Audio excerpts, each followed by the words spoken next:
Hello, this is Werewolf the podcast. We're on episode 190. How we got there, we don't know, but thanks to all those who are supporting us. There are a load of things down in the description where you can support us. You could buy us a coffee. You could buy books that are written by the writers of this podcast, and you can follow us. You can do all those things. We have Facebook groups and everything, and there should be all links down there to both mine and Greg's stuff. Yep, go help yourself. It would really help us out if you followed us on Spotify, if you download us as well. That's a wonderful thing to do. Right, what else do I need to say?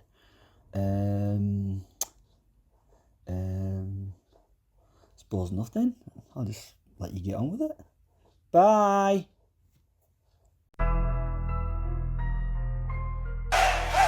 The Professor and Will.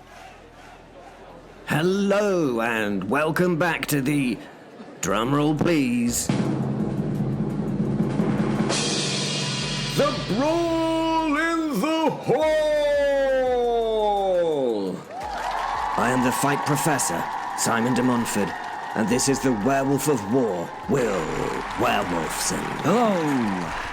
We are covering the entanglement of entropy, the fight of what's not so right, the rumble of the unhumble that is occurring in the ring tonight. Yes, we've seen a lot of good, bad, and indifferent divisive moves here today in this ring, but we have to tell you that neither the gorgeous Gabriel nor the goddamn Gormant have played by the rules of the ref. Our ref being our very own Bosworth, our menial genie, the genie of Leany Meanie, or some stuff like that. Yes, there have been some egregious acts committed by both sides. It's been utterly epic. So let's get back to it. What's happening, Will? Things have changed in a significantly weird way. The Gormant was beating Gabriel into the canvas only a moment ago. I've no idea why he is cat-ailing the onslaught. We thought that the ref was going to have to pounce at some point and draw this cat fight to a close. Yes, it seems as if he left his victim on purpose. Did it not? It was as though he had seen something that was going to do him some sort of catastrophic injury. He definitely is not feline good at this point. His corner are having kittens. Gabriel, on the other hand, looks like a dead cat in the sun. He's lost at least one life, if not more. Luckily, he's like a cat and has many more to use. It did seem that the Gormant was the cat who got the cream, did it not? Then he withdrew his claws and left the angel like a scalded cat. Yes. Can we stop now? What? Cat got your tongue? Please stop, it hurts. Come on, you can claw one back. Look, I will pause and let you have a cat's chance. Please stop, Will. I don't want to carry on. Thank you. It seems I'm allergic to cat puns. Well, sorry. My apologies. Oh, shit! That's it, I'm done. Well, thank fuck. Oh, wait a minute. We've got a message from our ringside expert, Albert Sackcloth, about what's happening. Hello? What? Hello? What? Okay. Hello, it's me, Sen here, Albert Tiny Atom Sackcloth at ringside now. It was a total surprise for Gormant that has led to his abandonment beating that he was construing on Angel. It had right to surprise me to see what he'd had done. It was as though the Gormant had something that frightened him to the very pit of his black heart, Simon. What was it, Albert? Well, it was something he were least expecting, Simon, I told you. Yes. But Albert, we don't know what that is. The idea here is that you tell us because we couldn't see it. For fuck's sake, where did they dig this one up from? Oh, right to toe. Albert! Oh, right, yo. Ken that he ain't frittened of much, the big bugger. Do you mean the Gormant? Aye, of course, bloody Gormant. Are you backwards or something, lad? Who do you think I meant? Queen of England? Give me strength. Eh? What were that? Which bloody question do you want me to bloody answer, lad? I haven't told you about Gormant yet, and you change your subject to giving strength. Eh? Guinness, lad. Guinness. 'Tis secret to strength. Guinness. 8 pints a day and 2 more on Sundays. There you go. Can't believe you're asking me that when it were the most exciting part of match, you bam pot. Aye. This was something that even Gormant was terrified of. I mean, when I saw it, I weren't even a nat tad just scared. When you spent time in trenches like I did during the war, then you can't be scared of naught but the rats. Great big bloody rats, size of like big bloody rats. I tell you, big bloody rats, size of ponies. They were bloody massive. Them rats, they were bloody high. I mean, take these young sods back to Belgian front, and where would they be? Where would they bloody be? Well, I'll tell you, they'd be right at front in Belgium, but they'd also be right up to neck in mud, blood, and ST bloody Ds, I tell you. Aye, STDs, lads, that's posh letters for clap. For clap, lads, you'd have the bloody clap. I don't know what it's like when you get crusty, rotten toes from constantly dipping them in dirty water at trenches. Well, we all had trench foot. Yeah, trench foot, crusty toes. Oh, aye, you could break your toes off, and when they dried, well, often we would eat our crusty toes. Used to be bloody thankful if you got one with a chewy toenail. I tell you, last you a good hour that if you were careful. Albert! Don't bloody rush me, young man. Oh, aye, and STDs, that's posh for clap. Posh for clap, that is. Learnt that off, Doctor. That were it, aye. We all had bloody crusty toes from trenches and all that. All had bloody crusty cocks from constantly dipping them into French dirty wenches. Sorry about that, ladies. Didn't mean to curse. Best description of them, though. Yeah, bloody dirty wenches. Albert! What? What's happening with the Gormant? The bloody who? Albert, you're in Accrington, mate. Remember? Breathe. It's over. Time has passed. And come back to us. Never in my mind. Never in my mind am I bloody here. I left so many mates out there, you know. I'm okay. I'm all right. Yes, okay. Albert, I know. But you're kind of here in order to talk about the wrestling. What wrestling? Can't wrestle in bloody muddy trenches. Big rats getting where? No, Albert, you're not in the trenches now. You're back in Accrington. Oh. What I'm actually seeing is actually happening, is it? Yes, Albert. This is not imagined. This is real. The things you are seeing are real. Ah. What about giant rats sitting there? Bloody giant rats sitting there. There's bloody giant rats. No, that is Thomas Twitchnose and his kids. They are... God, how do I explain this to a fuck nugget? They are fairy tale folk. They're real. It's a deep question, but... For the purpose of this story, they are. And they're a nice family, too. He has a little shipping firm. She does for folk. Thomas Jr.'s an exceptional... Anyway. Well, you never know how your mind's working because of gas and experiments they were doing on us. Bloody experiments they did. They did bloody experiments. Albert! All right. Where were I? Aye, Gormant is shinning up post in opposite corner to where small black cat had been sat on side at Matt. It was as though Gormant were frightened of little black cat that were sat on apron at Matt. Fancy that, the big huge twat scared of a tiny cat. Bloody poetic. Bloody poetic I am. Bloody earning my bloody money I am. Bloody. So, Will, the Gormant is afeard of felines. That's a turn up for the books. Who knew that? Well, To be honest, no one did until episode 186, when it became apparent that we needed some sort of premise that would allow us to fight an unfightable and unbeatable monster that we had created, and also, through dubious links, be able to reintroduce some of our favourite little characters back to the show. Oh, God.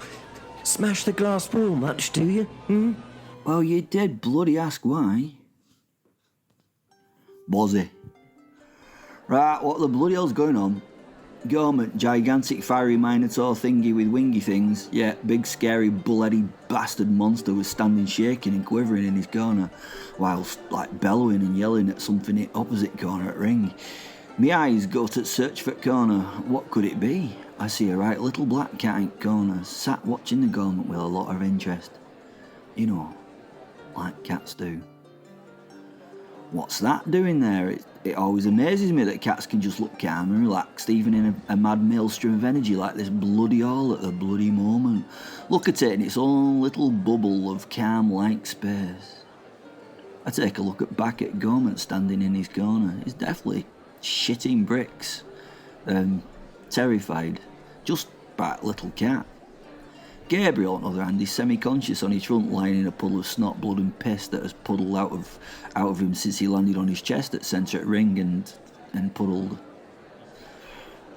That were a proper kicking that he were getting, and to be honest, I thought Gormant were going to kill her, whatever the angel can be done by to him and stuff. I was waiting for Gormant to cover him and pin him and call it a win. I suppose I better do something about this nonsense here. I am in charge after all. I ran over to the corner, and the cat inspected me as I ran, as if slightly interested in me. I felt a bit of a dafty as I ran. Running at a little cat with a stressed and pained expression on my face was a bit, well, strange. I suppose it was right strange, but little did I know that this little cat was actually a demon, and seeing a stressed and pained expression upon a face like mine was normal and pleasurable for her. As I got to the cat, she seemed to get bored with me and the whole thing. We'd been snubbed.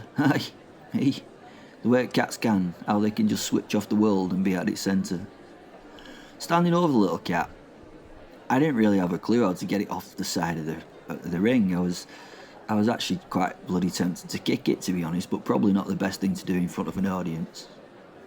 As the cat ignored me, it became harder and harder to punt it into the audience. I felt a little impotent, to be honest. I was supposed to be in charge. Shoe? I asked the cat. It really was a request more than an order. Those crescent-centred yellow pits of eyes looked at me briefly. In those eyes I saw the death of worlds and of somewhat, well, a massive pitiless heart. You know what cats' eyes are like. I don't mind, I don't mean just this one cat, I mean any cat. After a good hard stare that told me I'm choosing to do what I'm going to do just now, don't have any ideas that I would unless I really wanted to, it skipped off ringside and disappeared into the crowd. Relief for me was bloody palpable. Gabriel had managed to get up off the ground and was healing almost angelically. It was as though he was blessed or something. I mean, his recovery was proper miraculous. Gormant's reaction to the lack of the little cat was almost instant. Did he know what little demon had been in that form? Did he? I don't know. We weren't normally afraid. He weren't normally afraid of demons. I weren't normally afraid of demons. He were known to eat them if they pissed him off. He now towered over the crowd as he stood on ring's top rope. He had a foot on either side at ring post and wings and arms spread to the crowd. Oh, we were proper preparing to do something terrible to Angel. Crowd were going crackers as he roared and beat his chest like a right beast-style beast of a beast thing. He was right beastly and ready to prove it by crushing Angel from a leap from top rope. Gabriel, bless him. Gabriel had managed to get to his hands and knees in front of Gormant. He pushed himself back and knelt before the monster on top rope. Crowd were in a frothing frenzy. Some were begging the angel to rise and respond to the beating that had befallen him. Some were giving voice to the Gormant, wanting him to crush and smush Angel into a compressed glowing goodness. And then the bastard did it. He did it right there in the middle of the ring. It was bloody disgusting and so uncalled for. I can't abide that he would do something like that, knowing knowing there were bloody kiddies in the crowd. Honestly, I've seen some sick and twisted shit in me time. In fact, as a genie, I've granted wishes that have created some sick and twisted shit in me time, but this was bloody disgraceful. Gabriel knelt there, did it on purpose, before remonstrating monster, and I feel sick here. I can get it out. He bloody prayed. Aye, you can. He bloody prayed. Well, I can stand cheating, but this was beyond disgusting in my own eyes. He knelt there and lifted his hands before his chest, putting all his focus with closed eyes to fucking speak to his dad. Dad, I need your help. A spotlight of gloriousness spotted him out. A coruscating halo of light suddenly surrounded Gabriel. Cupids floated around his bloody head, giggling and cavorting as they flitted about like fucking flying fat babies. What a bastard Gabriel was. He knew this was something I could do naught about. I could control magic, but fucking faith. That were another thing. Fucking faith. Only had one thing I could do. I had to take ultimate response. I walked over to the kneeling figure and smacked big shiny bastard right across face with hand of not God. As he flew to Matt with force that I put into his slap, I placed me throbbing hand under my armpit to try and help it calm down. Ooh, it were right sore. Got a right hard head. Cherubs popped out of existence instantly, thank fuck. The light shining down from the ceiling, well, the heavenly spotlight went out and the crowd went quiet. I don't think they went quiet for any reason of reverence. They went quiet because good old Bozzy, the friendly genie from the pub, had messed up by slapping an angel of Gabriel standing. But some bastard had to do it. You can't have bastards bringing faith into the wrestling ring. It's totally out of order. Will and Prof. Oh shit! Did Bozzy just slap the praying angel? Lucky bastard.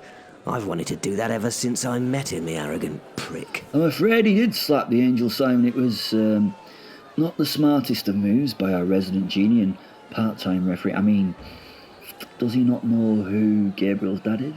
Normally, when a kid threatens you with getting their dad on you, you can laugh about it, but Gabriel's dad does not mind killing most of the life on Earth just to make a point.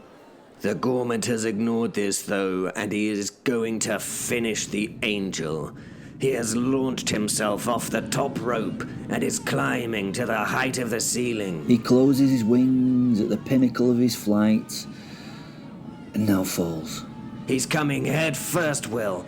He's going to bullhead spike the pitiful angel. This is going to be angelicide. I don't know if I can watch this. Oh, actually I can, because I want to see what's inside an angel when they go pop. Why, she's standing. What? Lucy, look, she's standing up and turning the mouth of her open handbag towards the fallen Gormant. You think she's trying to help Gabe? She must be, Will. But why? I promise you this will be some horrific trick or distraction. The bag will vomit forth the most plague-ridden, slime-sucking demons she can muster. Yeah, we know all about that, eh, Simon, having had her on our side in a couple of fights. Yes, the demon spawn she has developed has covered our backs in battle before, and they are not a sight to see. Her bag is now glowing with a pale white light, and what is that we can hear coming from the bag? Even the audience has noticed the nibs and is quietly watching her do her thing. It's probably the best way, quietly watching her. That's... wait, what is that? That's... oh... God, no! Oh, no, she's gone too far this time. This could cause a total war between heaven and hell if she does this. She's going to unleash the... I can't bring myself to say it. Yeah, the bag's bursting. That's a solid cone of mewing, fluffy kittens.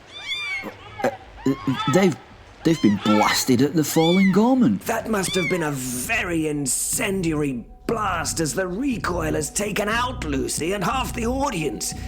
Jesus Christ! That devil knows how to do devilish things, all right. The Gormant has seen the wave of fluffiness fly at him.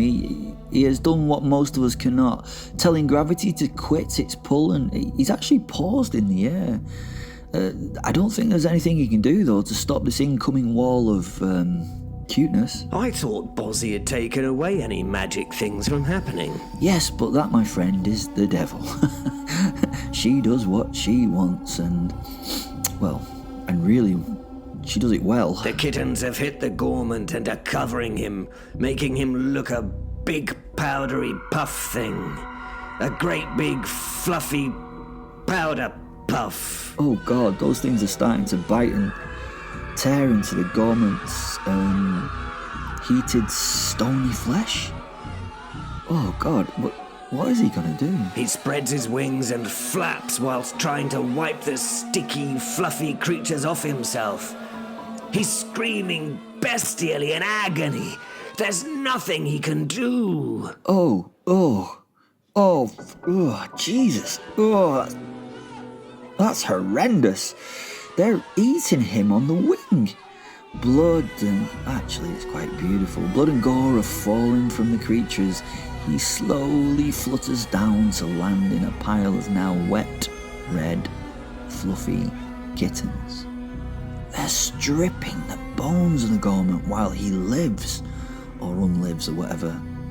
That is amazingly horrendous to watch. He is lifting his hand as it is stripped. His head has fallen. No eyes are left, and the flesh of his face has gone. Yet, he is still trying to roar, but only making silent cries. Wow. Gabriel crawls over to the pile. They're not biting him, are they? No, definitely not. They've stopped and are looking at him with those big, blue, cutie, lovely eyes, but... You did just see them shred a creature made from rock and lava, did you not? Oh yeah, but look at them. Look quite sweet, really, don't they? Lucifer's back up and walking to the ring. She's opening the bag again, and wow, the kittens of doom are being, like, vacuumed, hoovered back into it. That's magic, innit? Well, obviously. How do all those thousands of kittens get into that bag? It's a bit of a stupid question there. It will all be parallel and relative, I'm sure. That's the last one in the bag, and she's now leaning over the apron of the mat and speaking to Gabriel. What do you think she's saying? Well, I'm sure it's not about the price of milk in the local shop, eh? Gabriel is making his way to the bony puddle that was once the Gormant and lying in it? That's confusing. Yes, weird. But look, Bozzy is counting. One, two, three. The angel is the winner. If you're looking to sponsor an episode of the podcast, we do things a little different than other podcasts because we are the podcast we are. We actually build your products, your brand, or whatever it is you want into our stories. So it's like product placement, but it is product placement, isn't it? Except you can't see it because it's audio. But you know what I mean. You can get in contact with us on all our social media platforms. Someone will get back to you if you message us about that. We only take products we kind of like, so don't let it hurt your feelings if we might say no, but we mean no in the nicest way. It just might not be our thing. But anyway, if you want to sponsor us, that would be cool. Apart from that, love you loads and things. Bye.